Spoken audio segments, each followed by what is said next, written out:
Please welcome J.E. of Ringwood here to speak on Tradition 5.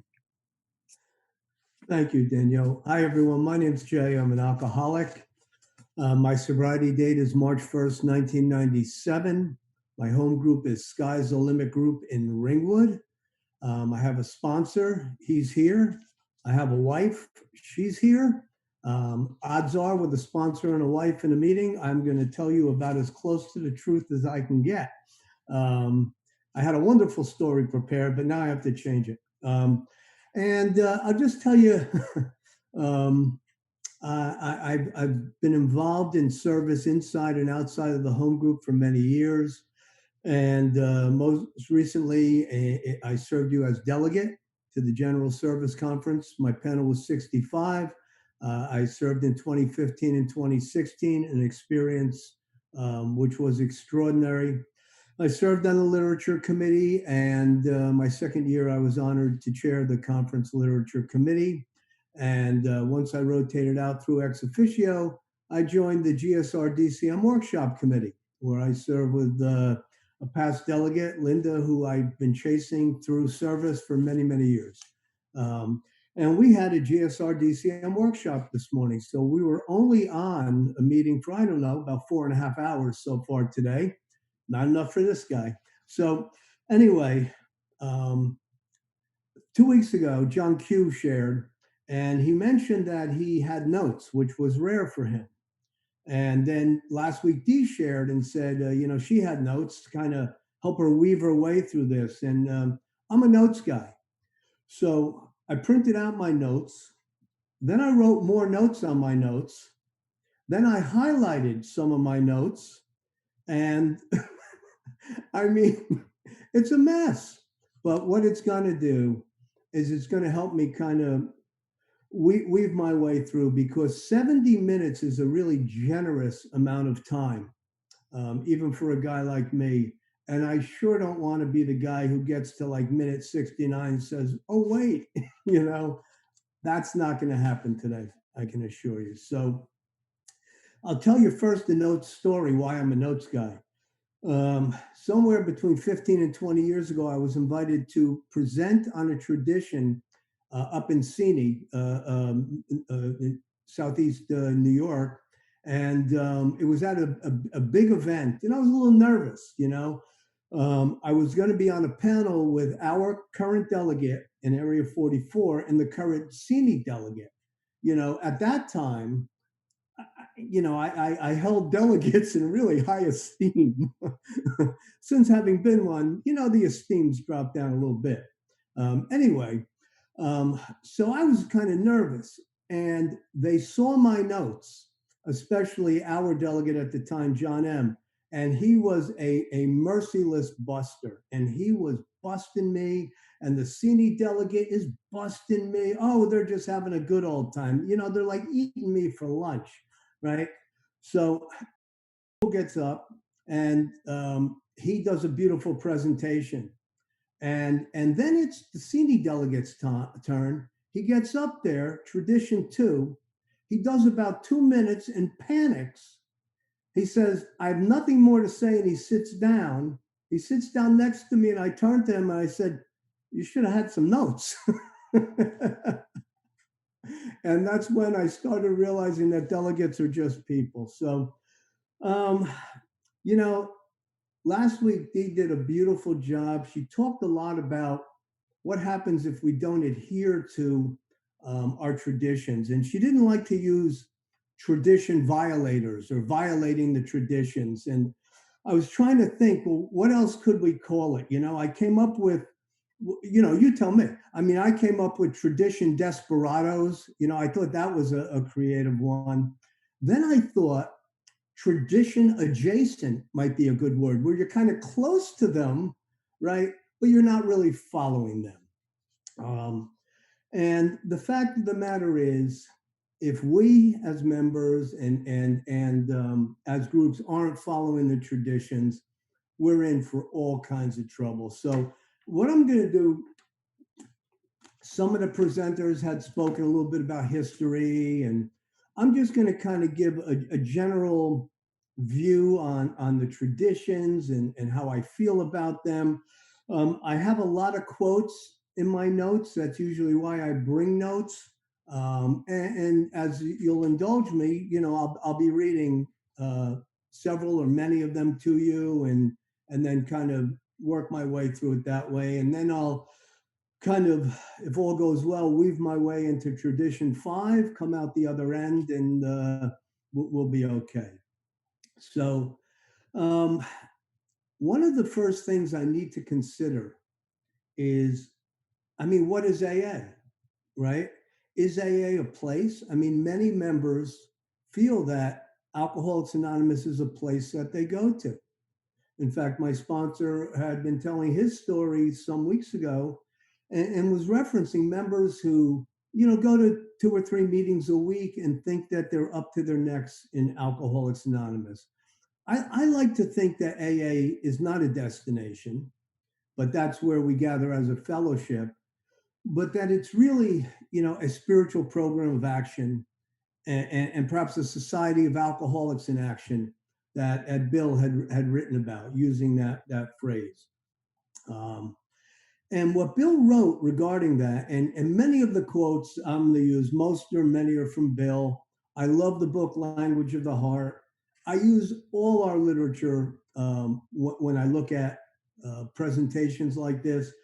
But Language of the Heart, man, I got to tell you, the big book just cracked me open and allowed me to be sober.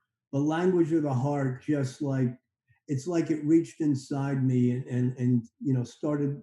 There's a line in the big book where it said that the cold ice of my heart melted.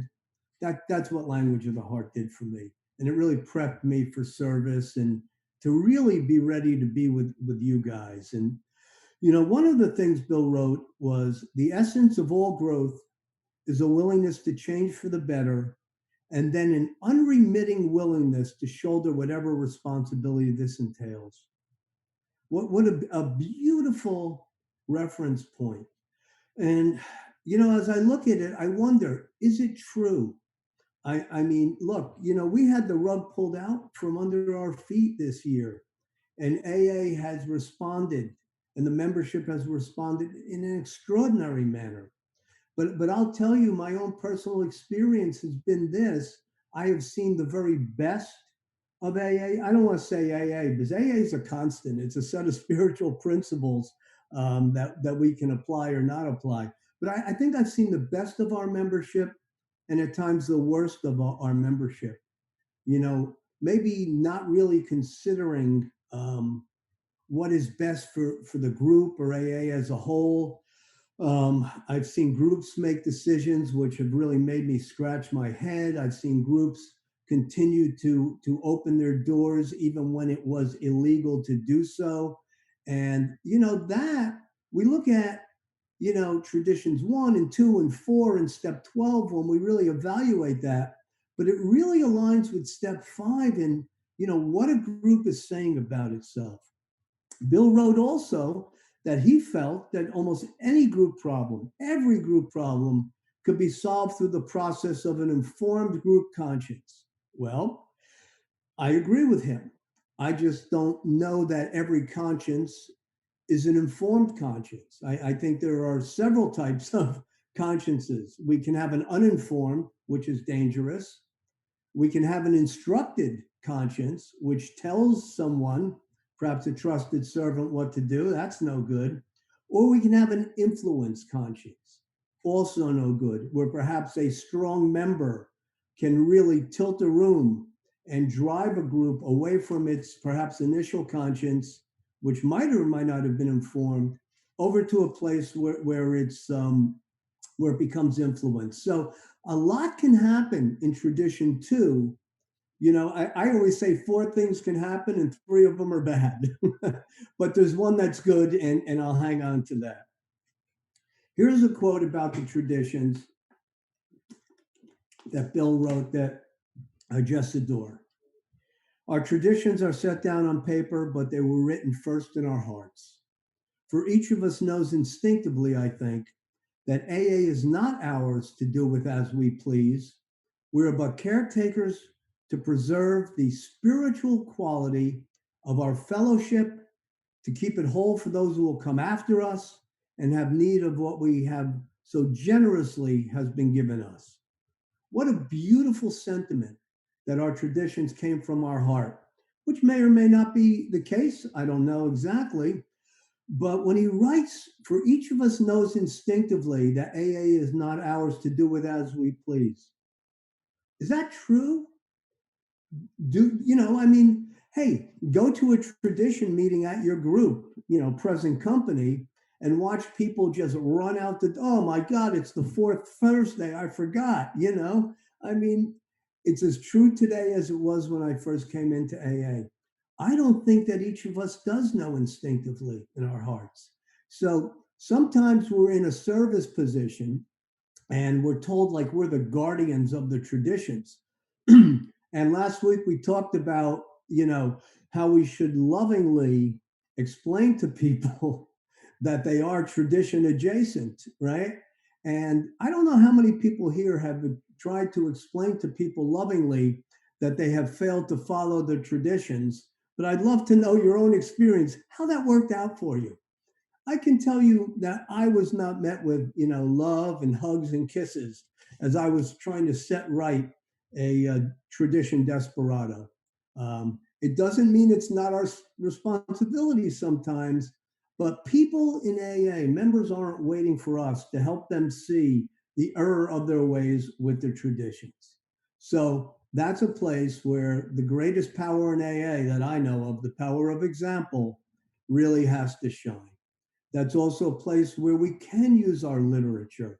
So it doesn't just become my opinion, which is why I love, the research and looking at what was written. And I will tell you, as I reference language of the heart, as I have done many times when I do presentations, I can prove both sides of an argument just using Bill's writing. It's extraordinary. So um, another thought, Bill had was that our traditions were really not much more than our 12 steps of recovery put into action for group life, right? So therefore, if I accept the steps, I must accept the traditions. At least that's the note, right? That I'm supposed to take. Here's a quote from a guy, David A. I listened to a traditions talk of his many, many, many years ago, and he wrote, "We are not brothers and sisters of virtue, but brothers and sisters of defects of character." Isn't that the truth? So I'll tell you a story of how I got introduced to AA Comes of Age, which I was talking about at our GSR workshop this morning. So I was brandy new. I came in on March 1st. Actually, it was late February. And we were down in Florida maybe a couple months later. My grant sponsor at that time, a fellow named Pack Rat Bob, he said, "Here, take this." He gave me a set of cassettes of AA Comes of Age, not 8 tracks for any of you wise guys out there. They were cassette tapes, also dinosaurs at this point. So I'm down there. My family at the time, they're having a blast. They're frolicking by the pool, and I'm sitting there like probably in a sweatshirt by the pool with my headphones on, my head going up and down 12 hat sizes. But here's what I got from it. Every time that AA made a mistake, we got a tradition. That's kind of what happened. So, what I take from it today is that, you know, our traditions aren't in the prevention business, they're not based in fear. I was a member of a group that had a set of rules this long because they were afraid of what might happen. But our traditions are there to correct the mistakes that we're aware of so that we don't repeat them. And I think that's really a wonderful thing. So a couple of weeks ago, John Q, when he was talking, he mentioned a Bob Pearson conference talk. And coincidentally, at my general service conference, they shared excerpts of that. And so as we look at tradition 5, but in the broader sense where I am right now, What John shared and what came out of that Bob Pearson talk was our rigidity will be our downfall. And it's kind of like, every conference has a theme. And Linda can tell you that. It has a personality, it has a tempo. Yvette can do the same thing as she's on here. And, I believe based on the work we did at my conference, the 65th and 66th, we were really focused on accessibility and inclusivity. I can speak for our literature committee based on the kind of literature that we move forward then. The pamphlet AA for alcoholics who suffer mental health issues and LGBTQ experience, strength, and hope. Pamphlets like that which had been floundering for years, you know, and there were many conferences who tried to do the work to bring some of that forward, but it didn't, it just didn't move through. So I felt ours really focused on accessibility and inclusivity. We did work on languages, which I may have a moment to talk to you about. The keynote address at my first conference was extraordinary.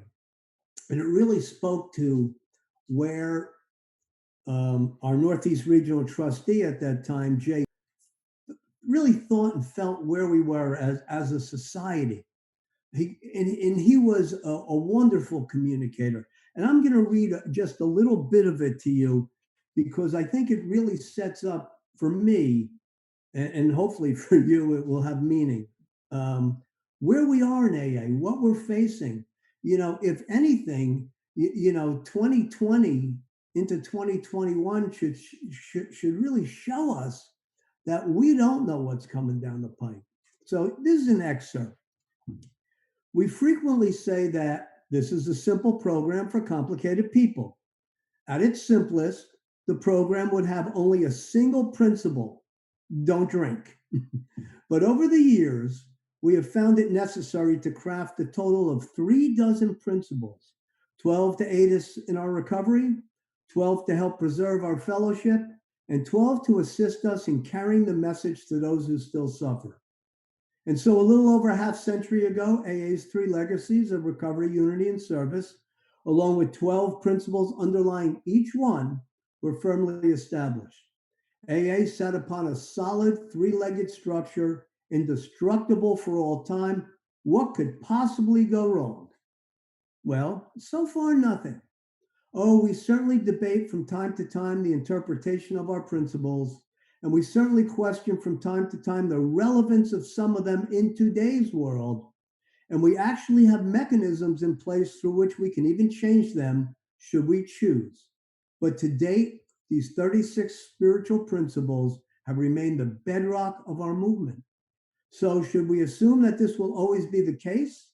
Should we assume that these principles will continue to form a foundation for our future?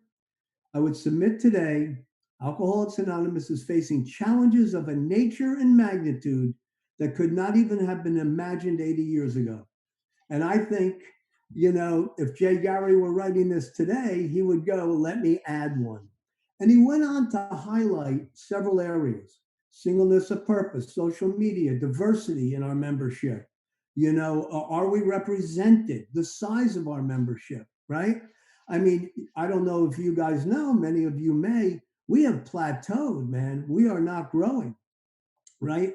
So in 1976, the third edition claimed 1 million members. It was a big deal. And then when the fourth edition came out, we claimed 2 million members. Well, actually, it was in 1990 we hit 2 million members. In 1990, 30 years later, we have about the same membership. Something's not right, in my estimation. So that's my opinion. That part, something's not right. The other parts were facts. We might be missing something. I have several theories, but I'm not going to share them today, or, I will really get off track. But it's something to consider. The decline of print, technology. Are we separating people into technologically savvy and not? Look what happened this year. And litigation, right? I won't go into the litigation, but what is a member in group's responsibility? Remember, inverted triangle, The General Service Board is only serving our needs. So, what's interesting about what I read from Jay Gary is Bill wrote the same thing 65 years ago, just about. He said, let us not suppose for a moment that we recovered alcoholics are so much better or stronger than other folks, regardless of what you hear in the meetings. That's my editorial. Or that because in 20 years, nothing has ever happened to A, nothing ever can. A really great hope lies in the fact that our total experience as alcoholics and AA members has at last taught us our immense power of these forces for self destruction. And so he goes on to say that he knows, based on that information, that we will then make every single sacrifice necessary for the preservation of our fellowship. Again, I submit to you, really, are we? Are we willing to do that? I mean, look, there's nearly 50 people here sitting on a beautiful Saturday afternoon for a traditions workshop. So there is some preaching to the choir going on here. But when we go back into our groups, look, are we really willing to make every sacrifice for the good of AA, for the whole, for tradition one? You know, in the 12th tradition, in Language of the Heart, in Bill's essay, he wrote really that the essence of every tradition is just giving something up, sacrificing something. I'm not going to read those to you today, although I would love to, but I'd suggest that you crack open your book of Language of the Heart and find it. It's extraordinary. Every tradition asks me, as a member, to make a sacrifice so that you can come in here, right? And so that the people I don't know will be able to come in here and will find us here well and healthy and vigorous. And now, before I flow into tradition five itself, this is my favorite of all time. Bill wrote in 1949 in Language of the Heart an article, well, it's in the grapevine first, a suggestion for Thanksgiving. And I don't even need to read it to you, but what Bill thought is that Thanksgiving week would be a week where we would spend the entire week as a society in reflection on our traditions. Can you imagine? In many respects, Bill is a visionary, no doubt. But I think this is Bill's big delusion. Again, really, go to your home group. Suggest that you do a tradition workshop every week and see, or maybe better yet, suggest that for Thanksgiving week, we discuss the traditions and nothing else. It'll be a hoot. Let me know how it works out, please. Okay. So the big question with all of that and kind of my feeling of what AA looks like and some of our struggles is, do I believe tradition one? If I believe tradition one, then the ensuing traditions give me a way to put that into practice. So in tradition one, we established what our goal was as a society, right? It's our unity. That's our goal so that we can help people. We want to help people. We know that. We need to stay together. So our goal is unity. So in tradition two, we need a method to preserve that. So in tradition two, we have a group conscience. So now we have our method. Now we know how we're going to make things happen, right? Tradition three, we got our goal, we got our method. Now we decide who can and cannot be a member, who can participate or not. So now in tradition four, we got our goal, we have our operations in place, we've determined who can participate, right? And now we're given the great privilege of autonomy, of the privilege of making our own decisions as a group. We have no central government. Gang will give you support, but it's up to you. And now in tradition five, I think what we're really asked to do is establish the group's mission statement, right? To me, that's what tradition five looks like. So the short form, as Andy read, was each group has but one primary purpose to carry its message to the alcoholic who still suffers. The long form, which I'll talk about a little later, says each Alcoholics Anonymous group ought to be a spiritual entity having but one primary purpose, that of carrying its message to the alcoholic who still suffers. Notice that it doesn't say AA's message, or we sent you the message in our last newsletter. Carry it for us, please. It says each group has the right, the privilege, and the responsibility to carry its message. So when I look at tradition five, I consider really what's the most important part here? Is it the word message? Certainly that's important. Or is it the word it's? So as a group now, we've been given a lot of information in the first four traditions. We've given a lot of privilege. And now we really have our work cut out for us. Like I said, we have our goal, we have our method, we know who can participate. We've been given the privilege to make things up on our own, to decide for ourselves what our group's going to look like and what message we want to project to newcomers into the rest of AA as a whole. So the real question then is, what is the message? A group needs to have an informed conscience, as I was, talking about earlier, because without tradition two, you don't have tradition five. Quite frankly, without one through four, you don't have five. But without tradition two, you certainly can't have five. So, what are some of the things that a group can consider? What would its message consist of? Well, first, how a group might relate to our recovery program, and perhaps how strictly the group adheres to it. It might mean, simply how it conducts its meetings. We get to choose what kind of meetings we have. Who can attend our meetings? Are they open? Are they closed? What kind of literature we have? Do we stay strictly adhere to conference approved literature? Are we clear on that? Do we have non-conference approved? Do we keep it separate? These are the things every decision a group makes will help determine the message it carries to the rest of the world, to newcomers into AA. Quite frankly, it could mean the group's own interpretation of unity. To me, I have a very strong opinion and experience with what unity means. Other groups might feel very differently. It might relate to how a group responds to the dually addicted or the poly addicted or those who don't identify themselves as alcoholics. How does a group respond to that? That was one of the issues, excuse me, that brought up, and I'm going to refer back to that. Um, Maybe it refers to how a group handles its basket money. Linda knows I'm pretty passionate about that. I did a presentation, as I normally do, at our GSR and DCM workshops on that. And I'm going to touch on that in a little bit. You're not going to get the full Monty, but you'll get a little of it today. To me, basket money is so precious.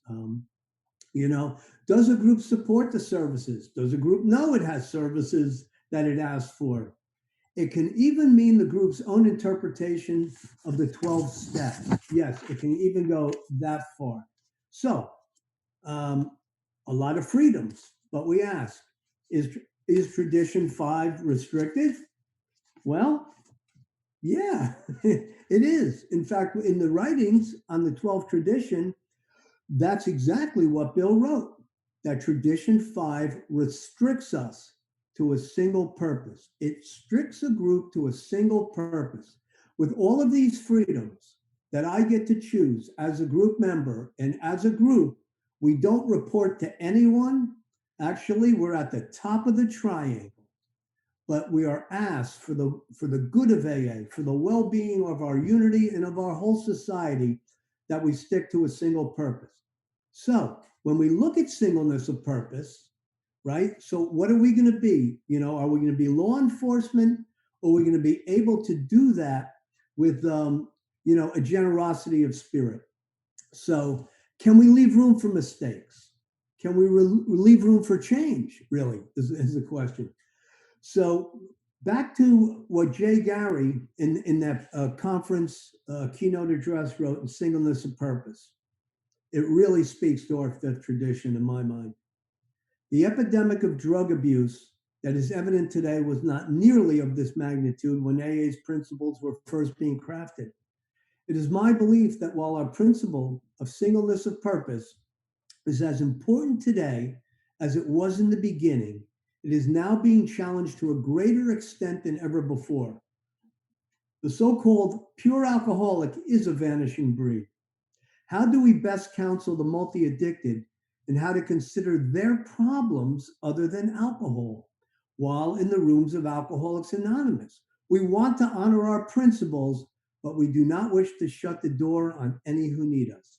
So, I mean, I guess if I sum that up, I'd say if I knew I was going to give a traditions talk, I wouldn't have done so many drugs when I was younger, right? I mean, that's kind of what we're talking about. So, my personal experience on that, considering 12 step work is this: I will read that big book, the section on the first step, which is significant, to anybody who comes to AA for help, because that's to help that person determine for themselves if they're an alcoholic. My experience is that if non alcoholics, come to AA and try to use the substitution method. In other words, every time I hear alcohol, I'll substitute drugs. I don't have to tell them that it won't work. It won't work for them. So I guess the question is, how does a group handle that? Really? You know, that's a big wow. That's a biggie. I don't have the answer here for that today. I wish I did. I know that if we get too rigid, going back to that Bob Pearson talk at the conference, many believe that's how we'll implode, right? Pogo, we have met the enemy and he is us. Um, but we also have to preserve our society. We are not everything anonymous. And I've had a myriad of experience with that in AA, some rigid and some, I believe, generous. And I think, I'll share an example with you, an example story of it. You know, it, if a group's supposed to be a spiritual entity, right, as the long form would suggest to us, do we need to find room for this in order for AA to grow and flourish? It's not even that we want to be good guys. Do we need those people with us? So, do we need to make room so we can even grow and continue to be here? We talk about AA sometimes like it's ancient. It's not. That the second edition came out when I was in a crib. Actually, they should have just really driven from New York to Patterson and given it to my parents and said, I know you don't know, but he's going to need this, mazel tov, it's a boy, but yeah, here's the big book for you. But that didn't happen. It's in my lifetime, right? So it's not too many generations ago. We're brand new if you think about it. We think 80 something years is old because that's how we're trained to view the life cycle, but it's not. So we have to really look at who we are and what we are. And Tradition 5, I think, gives us a way to do that. So I was a member of a home group. I've been a member of several home groups that I've moved probably too frequently in AA since I've been sober. And I'm a grow where you're planted guy, so I grew where I was planted. And this was a really good home group. It was primarily a big book meeting study, however you want to call it. I believe that a group should be an AA group first, and then whatever it does second. It's kind of my take on it. So in our meeting, in the group there was a certain rigidity, and we would go around the room and introduce ourselves. And if you came in late, the chairperson would stop everything and ask you to introduce yourself. So, and that was just the custom of the meeting. And it always kind of, raised my hackles a little bit, but I'm just a member of the group. And I expressed my opinion numerous times at the group conscience meeting, by the way, which I believe is the group conscience is the place where my best ideas go to die. I am forever in the minority, but hey, that's okay. Anyway, so one night, a new guy comes in. You could just tell it. And the meeting's going on. We had already just gotten done introducing ourselves. And the chair says, hello, would you like to introduce yourself? And the new guy looked around and said no. And he sat down. He didn't know, and nor should he have known. And that really raised an issue. And so our group made a change. We realized that maybe restricting our meeting to those who only were willing to introduce themselves might not serve us the best because the group was starting to grow. So here's what we did. We had a group conscience meeting. We discussed it ad nauseum, and we came up with that the chair of the meeting, not of the group, would offer to the group, get a sense of the meeting, to open the meeting up for that night. And now we'll be in an open meeting. And now this person, and he wasn't the only guy who ever came in and it was a struggle. Many people come in with their wives, their husband, or friend as support. So now what you're saying is you can stay, you have to go. And so our group decided that we weren't best serving the newcomer or AA by doing that. I've had the experience of walking somebody out of an AA meeting years ago. Was it the right thing to do? Yeah, by the letter of the law, sure. Did it feel good? It felt wrong. I wasn't experienced enough to trust my gut yet. My gut wasn't experienced enough. My heart knew it wasn't right, but I did it and I explained it carefully and lovingly. I like the method that this home group chose. We asked the meeting. We're planning to open the meeting up to accommodate everyone. Everyone okay with that? Never had a dissent. And that's just for that one meeting. When we came to the sharing process, the chair would remind everyone, when you share, remember now you are sharing at an open meeting of Alcoholics Anonymous. Then after the meeting, we would take a meeting list. We would meet with the new person. We would show that person a list of the open meetings, if that's what he or she wanted to pursue. We would explain the difference. You know, same results, same problem, rather. I believe much better results. That is an example of how a group carries its message.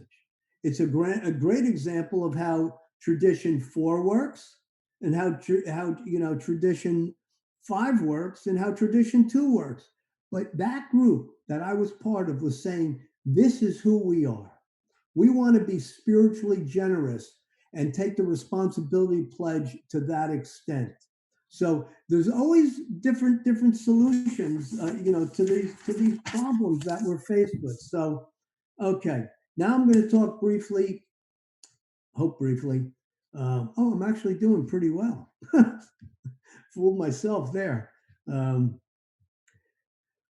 okay, when we look at the traditions, and especially tradition 5, really, it includes a principle of humility, right? Obviously, all the traditions do, because we're asked to avoid temptation to do more than what is our job. That whole shoemaker stick to its last.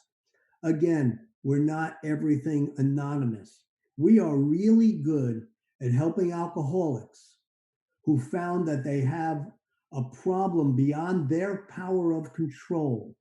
We're really good at showing them a method that has worked with us. Really, that's our job, and we're supposed to do it beautifully and effectively and lovingly. Our arms are supposed to be wide open.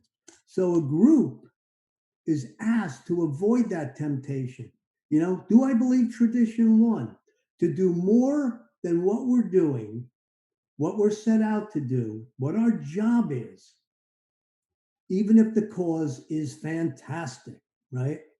Obviously, it's easy to see how it can cause disharmony. A group perhaps donates money to a wonderful cause, a homeless mission. I say, hey, I got a wonderful cause. We don't want to do that one. I get ticked, I leave. It's really not hard to follow that kind of thing through. So, what does it say about a group and to some new people or visitors to Alcoholics Anonymous as a whole when a group uses basket money for any purpose other than AA? So this is the part that I presented on this morning. So I'm just going to give you a glimpse into it. There is a pamphlet, the AA Treasurer. It's got great stuff in it. There used to be a pamphlet back in 2005 was the last printing that was called Memo to an AA Treasurer. And in it, they talked from a spiritual perspective what a treasurer and what a group should think about basket money. I'm going to read one snippet from it for you. Money contributed at AA meetings belongs to the group so that it may serve AA as a whole. Group funds are used in a number of ways throughout the fellowship, always with the aim of making more and better 12-step work possible. Right? Think about that. Group doesn't own the money. We are stewards of that money. We use it to pay our Spartan expenses, and then we're supposed to use the rest of it to serve AA as a whole and to make more and better 12-step work possible. Sadly, short of me doing presentations, this language doesn't exist anymore, which is why through our delegate and through my district at the time, we wrote a letter. I wrote a letter to GSO, which was well received with warm greetings. And then they told me, thank you, we're fine just the way we are. That was 15, 16 years ago. I'm not saying I still carry a resentment, but let's just say I'm really interested.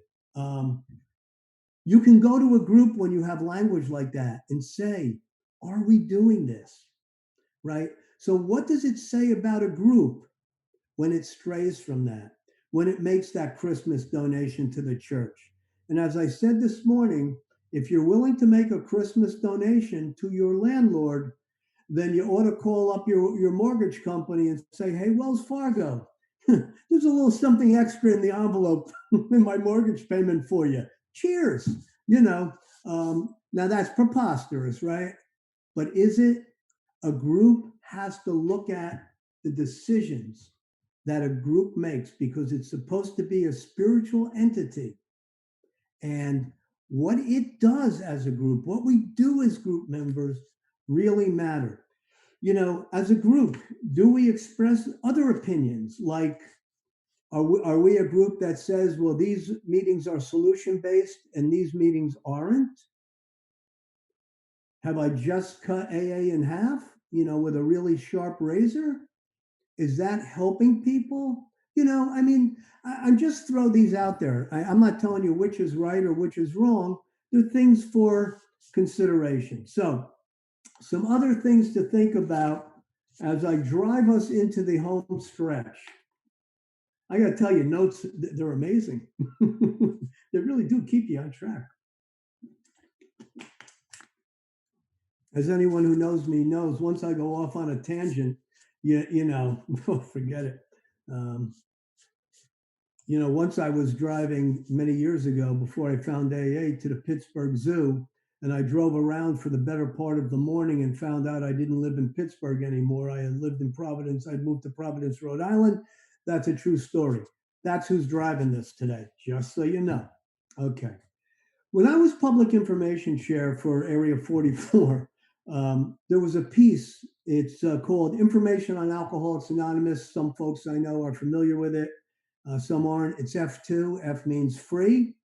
And it focuses on what AA is and what AA is not. And it's also, it's for the public. It's for people who are working with the public. And I think it's also a wonderful thing for groups, and members to consider as we are, active participants. So it really talks about singleness of purpose, right? Some professionals refer to alcoholism and drug addiction as substance abuse. Basically, it says just because facilities gang them together, we shouldn't. So there's that side of the coin. We got to make sure that we stick to our last. It says in this piece, non-alcoholics may attend open AA meetings as observers, but only those with a drinking problem may attend closed AA meetings. We have an open closed card, and we don't say that. We have other literature which goes so far as to say is that non-alcoholics may attend open AA meetings as observers, but only alcoholics may participate. So we don't even have a singular message as a society about that.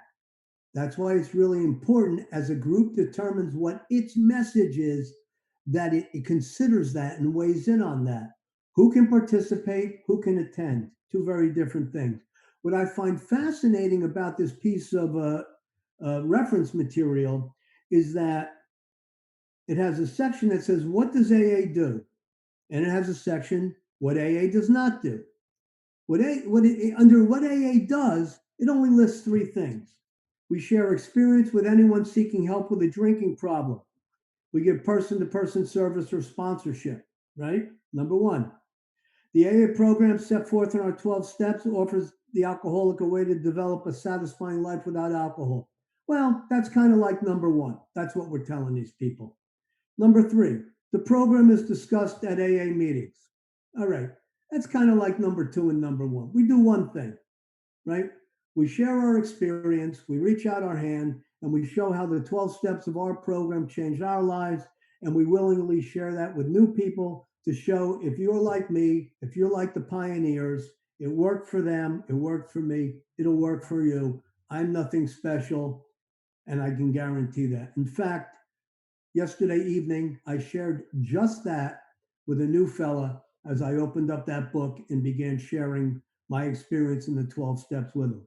I promised him 100%, if you do the things in this book and then you continue to do what you're asked through these 12 steps, like so many men I know, and some of the men on this meeting today, I used as a reference point.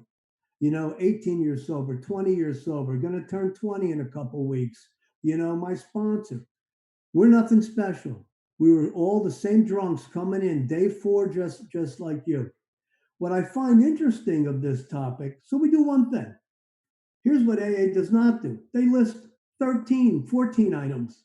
We don't do a lot more than we do. And the number one thing we don't do that I love that I'll share with you is we don't furnish the initial motivation for alcoholics to recover. God, I wish we did, and I wish we could, because we would not have plateaued at 2 million members. Geez, I think based on the number of men who come in my kitchen, and I'm looking at Luke and a couple of other guys, we could have contributed probably a couple thousand more to the cause, right? Anyway, it's really important. We do have a primary purpose. I'm not saying that a group gets to make up a primary purpose, but it does need to establish who it is and how it really operates, right? So there's another thing Bill wrote that said maybe I could have saved us the past 40 minutes and read this to you at the start, but that wouldn't have been fun. He wrote, sobriety, freedom from alcohol through the teaching and the practice of the 12 steps is the sole purpose of an AA group. Language of the Heart, page 223. Maybe that's it. So you see, when we look at this literature, we see, well, he wrote that. That should be definitive. But then he said, groups, you get to decide for yourselves. So it's really not definitive. Because then he wrote, let's think of what constitutes a group. Well, we know any two or three alcoholics gathered together for sobriety. We're all familiar with that. And we've heard the resentment in a coffee pot. We know that old chestnut. But then he wrote, and I know I've said this for about the eighth time, this is my favorite. Tradition carries the principle of independence for the individual to such an apparently fantastic length that so long as there is the slightest interest in sobriety, the most unmoral, the most antisocial, the most critical alcoholic may gather about him a few kindred spirits and announce to us that a new Alcoholics Anonymous group has been formed. Anti-God, anti-medicine, anti-our recovery program, even anti-each other. These rampant individuals are still an AA group if they think so.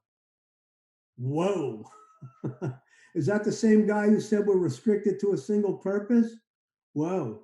And I fit every single category here at one time in my life, without question. How about that? So, yes, a group has a privilege, but it has a great responsibility, right? So, there was an incident that happened, and I'm going to share about the Greater Toronto Intergroup case and then I'm going to wrap up. By time I have 10 more minutes, but I'm wrapping this thing up here. So, you know, what does a group get to do? Earlier, I said a group should and may, if you read what Bill wrote, even get to decide if it believes in our 12 steps, if it believes in God, all of it. Could a group alter our 12 steps and still be a group? Well, based on what I just read, you betcha. And they're not even anti anything. So in 2011, there were complaints lodged to the Greater Toronto Area Intergroup. And it was about two agnostic groups who had altered the 12 steps. The Greater Toronto Intergroup delisted them. A very courageous man, his name was Larry Kay. He was a member of the We Agnostic groups, and he filed a discrimination suit because he believed he was being discriminated against. And who are they to delist anybody? Now, remember, Intergroup is, of course, part of AA. It's not part of our general service structure. So an intergroup may or may not consider themselves towards the bottom of the triangle. That's up to their conscience to determine where they fit. So here's what happened. The Ontario Human Rights Tribunal said now we're in 2014, Greater Toronto Intergroup, what say you? And they said, okay, our steps include God. We say you have to include the word God. Okay, here's what the Ontario Human Rights Tribunal said. Fine. That makes you a religious group and a religious organization. Well, we're not supposed to be a religious organization here. So what happened then? 2016, AAWS, one of our corporations, through our General Service Board, the AAWS board has to get involved because we're listing the Greater Toronto Intergroup in our directories, and they just said they're a religious organization. So we sent a letter to them saying, look, you can keep this thing going. We have no side, in this legislation, but we can no longer list you. So the GTAI said, no good for us. And eventually in 2017, there was a settlement made. And what the settlement basically said was, it's not up to us to tell you how you operate as a group. It's not even up to us to tell you whether you use the word God, whether you use one of our steps or 12 of our steps, you get to flourish. And this was kind of landmark stuff, right? Because since this time, we have produced as a literature for and by atheists and agnostics in AA, which had always been a very robust and quite one of the fastest growing groups, but they've always had to be behind the scenes. So, this is an example of the lengths a group can go as it determines what its message is. The We Agnostics group determines, here's our message. This is our singleness of purpose, and we carry the message without using the word God, and that's okay. Tradition 4 says it's okay. AA says it's okay. Some people may not think it's okay, members, but it's worthy of thinking of. So, Bill wrote a lot.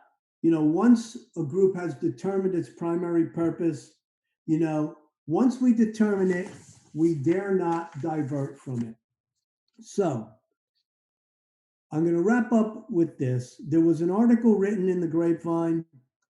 It was called Tradition 5, a United Message of Recovery that I located. And I thought it was really cool. And it talked about what our individual responsibility is. And I'm not going to go through it, but Grapevine has produced, the tradition checklist, which is just wonderful. And it really helps us consider how traditions in our concept checklist, how the traditions can apply to my personal life as well, even beyond being a member, but it can show me how to be a good member of a group. So here are some of the thoughts from this article. What is the individual responsibility? Well, you can carry the singleness of purpose message through sponsorship.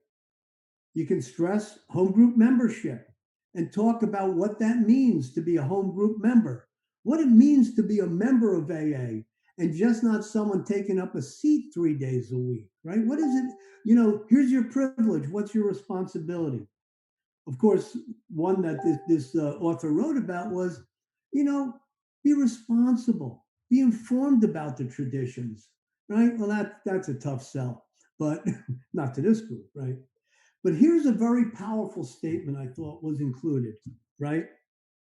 It starts like this: one of AA's greatest strengths is its single minded focus on one thing only. By limiting its primary purpose to carrying the message to alcoholics, avoiding all other activities, AA has done that supremely well. Can anyone guess? Well, you're muted, so you can't. Um, I'm going to say, can anyone guess who wrote that? No? I'll say, you can't. That was a statement by a trustee from Narcotics Anonymous. And the trustee went on to say, and they have paved the way for Narcotics Anonymous by freely giving us their steps. The simple fact is that both fellowships have a sixth tradition for a purpose: to keep from being diverted from our primary purpose. Each 12-step fellowship must stand alone, unaffiliated with everything else. We each have a separate, unique primary purpose. So they drew in tradition six, of course, because as we isolate traditions, as you can see from what I've been sharing with you, they don't live in an isolated, environment.